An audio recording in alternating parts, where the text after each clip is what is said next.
I don't know how many of you all have been paying attention to what's been going on at Disney lately. And when I say lately, I really mean for like the last almost a decade now. But at some point, Disney made the decision that pushing their political and social messaging was not only more important than making good movies and good TV shows, but it was also more important than making a profit, which is why their movies are continuously bombing at the box office. It's gotten so bad that not only are their movies not making the profit that they thought they would, no. Some of these big Marvel movies, these Pixar movies, they're losing hundreds of millions of dollars on. No one's going to the theaters to see them.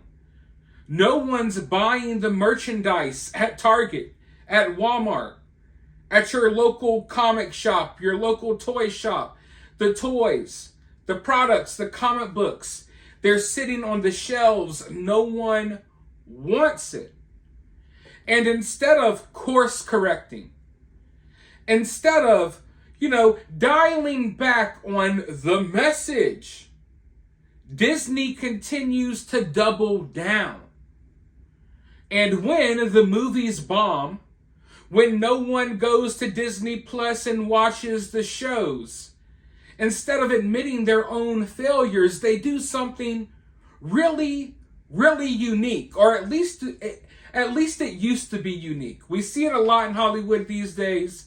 But if you're not paying attention, if you're someone that hasn't paid attention to this, if you see it play out the way us fans see it play out, it would blow your mind.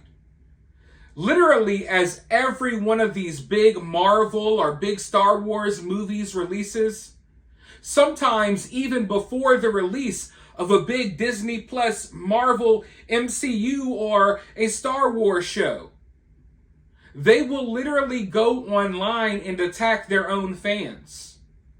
I mean, from the actual Star Wars, Marvel, and Disney accounts, they will say that their fans are racist. They're bigots that hate women and hate black people. It's really crazy. I've grown accustomed to it. I'm used to it. A lot of us Marvel comic book fans, we're used to it by now. But I think people from the outside looking in, if they were to see how this stuff plays out, it would really blow their minds, because you could just be hanging out, right? Chilling. You're scrolling through social media. A new Marvel show is set to come out in a few days, and out of nowhere, Marvel Studios will put out a tweet. You go and read it thinking that it's them promoting the show, but no, it's basically them attacking their fans, saying they're racist, that hate black people. And random stuff like that. It's gotten really wild. They don't realize that the majority of people don't care about their political and social messaging. The majority of people just want a good movie. They just want a good TV show. And instead of making content or entertainment for everyone, Disney has chosen a small, unique audience that they really want. They want mentally deranged, middle-aged people with blue hair who may or may not be into kids, kind of questionable, but they basically want this small, unique audience of weirdos. And they want to craft everyone into being that small little group of weirdos who they're pandering to. But it's not working out too well for them at all. And you don't have to take my word for it. Look at their latest ratings for the latest MCU shows. Look at how much money the Marvels made at the box office. Look at how many projects that have been scrapped, canceled, delayed. Disney is going to complete shiznit, and they refuse to turn the ship around. Instead, they're going to blame all of their problems on their own fans, claiming that their fans are bad people for not liking their shitty movies. In fact, a Disney executive was recently questioned on whether or not he felt as if the politics that have been injected into the Disney brand have impacted their box office. Here's what he had to say. Everyone says it's the movies, stupid. Which is an easy thing for people to say. More appealing movies are a great way to jump the political issues. But more and more, our audience, or the segment of the audience that has been politicized, equate the perceived messaging in a film as a quality issue. They won't say they find female empowerment distasteful in the Marvels or Star Wars, the latest trilogy starring Daisy Ridley. But they will say they don't like those movies because they are bad. So make better movies becomes code for make movies that conform to regressive gender stereotypes or put men front and center in the narrative, which is what you're seeing now and what Bob Iger's pivot is about right now. These people cannot help themselves. They are bad people inside. They're corrupted people, so they project their own stuff onto us. Listen, you can pull that stuff with the young kids who don't know any better. I'm a 90s baby. I grew up watching That's So Raven, Smart Guy, Sister, Kenan and Kel, All That, Cousin Skeeter, you name it.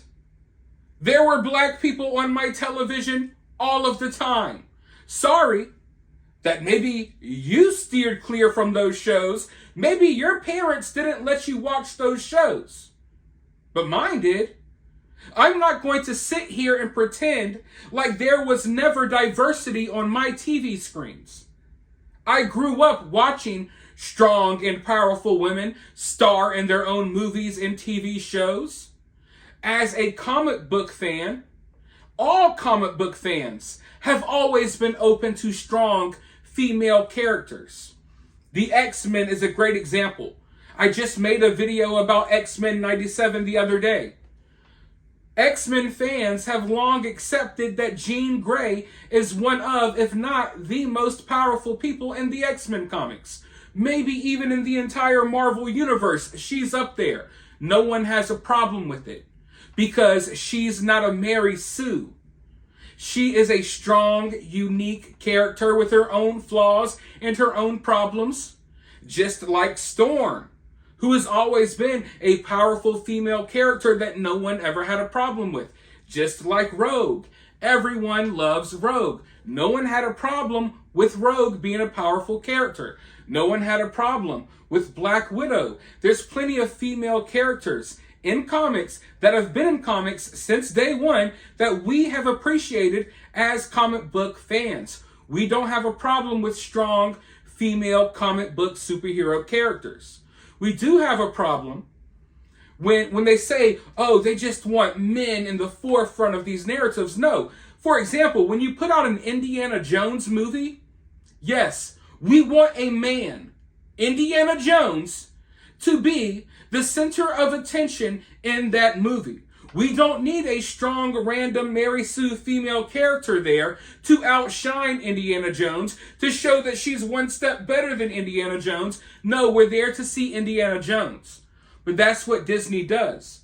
You know, they can't just make movies about strong female characters, the movies about men superheroes. They have to inject all of this other stuff so the focus will be on certain other political and social messages instead of the characters that we're there to see.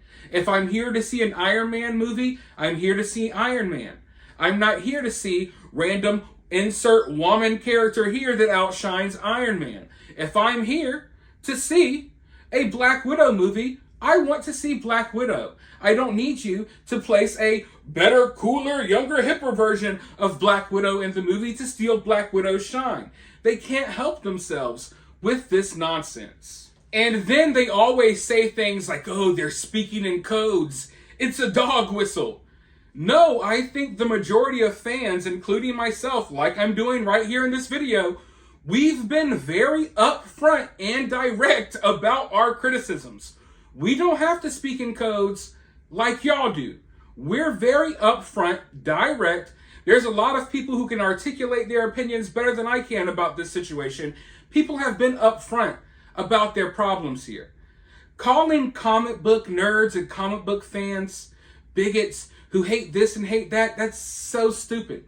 I think that comic book fans are some of the most accepting people out there who have always accepted a wide variety of characters from different backgrounds, different races, different genders. I mean, there's only two, but you get the point. From different planets, you name it. You name it. But they always like to throw this stuff in there. Oh, they're speaking in codes. It's a dog whistle. It's this. It's that. No, it's not. It's the fans being honest with you all. And it would be one thing if they were making good movies, but they also had the message kind of in there as an undertone. That would be one thing. A lot of people would still have a problem with it, probably including myself, but at the very least, they could try to put out good movies. They're not. It's like not only are you cramming the movies with these messages, but you're not making good movies. You're not even trying to make good movies. They're hiring like random activists to write and direct these movies. Sometimes people with little to zero experience. They're literally telling the filmmakers and the actors, whatever you do, do not read a comic book. Do not research anything about your character because you're not going to be anything like your character. We're just going to use your character and name so you, under the guise of Spider-Woman, or under the guise of Marvel, or Captain Focram, under the guise of this superhero or that superhero, you're really just going to be a vessel to push the message, a message that the majority of people are rejecting. Even the people who will sit on Twitter or X all day claiming they love this stuff, they're not going to the theaters to see it. They're not going to the theaters to watch these movies. They're not buying the products. They spend their time playing freaking pronoun roulette in their living rooms while dyeing their hairs different colors and coming up with different genders. And, you know, they probably spent their money on furry costumes so they can dress up as foxes and go to Comic Cons where they don't pay attention to comic books at all. They just rub up on other people in furry costumes. It's really weird. If you've ever been to a comic convention, you've probably experienced it and you've probably seen it. The crowd that Disney is pandering to is not a crowd that cares about Star Wars. It's not a crowd that cares about Marvel. It's not a crowd that cares about any of this stuff. It's a bunch of brain-dead idiots that only want to push a certain ideology out into the world. And once they're done with it, they'll move on to the next thing. And they kind of already are. Because they're not showing up to watch these movies. They're not even supporting the monster they're created. And at the end of the day, who's still here? Us real fans who have their rooms littered with Marvel comics and statues and action figures because we've been here from day one trying to support these brands as they've spit in our faces continuously. And this is just the latest example. But with that being said, Disney is going to continue to burn to the ground, and we're going to be here to watch it. So for now, let me know your thoughts down in the comments below. While you're down there, hit that thumbs up, hit that subscribe, and I'll talk to you all soon in the next one.